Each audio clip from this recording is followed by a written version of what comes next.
बिस्मिल्लाहिर्रहमानिर्रहीम। अस्सलामुअलैकुम। आप देख रहे हैं JN न्यूज और मैं हूं आपकी मेजबान सुंबल ज़िया। बुलेटिन का बाकायदा आगाज करते हैं और शामिल करते हैं अब तक की अहम तरीन खबरें।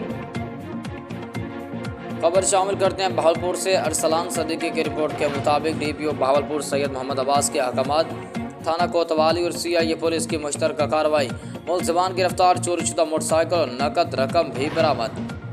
DPO सैयद मोहम्मद अब्बास की कमान में बेहतरीन कारकर्दगी दिखाने मसरूफ़ अमल, थाना कोतवाली और CIA पुलिस की मुश्तरका कार्रवाई में 3 मुलज़िमान गिरफ्तार, मुलज़िमान से 6 चोरीशुदा मोटरसाइकिल और नकद रकम बरामद। मुलज़िमान ने शहर के मुख्तलिफ मकामात से मोटरसाइकिल चोरी की वारदातें की थीं।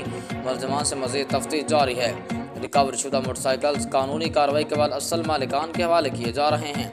पुलिस की तरफ से जुराइम पेश अफराद का ताक़ुब जारी रखा जाएगा। अवामुन्नास को माली नुकसान पहुँचाने और वाले अनासर को कैफरे किरदार तक पहुँचाया जाएगा। DPO मोहम्मद अब्बास।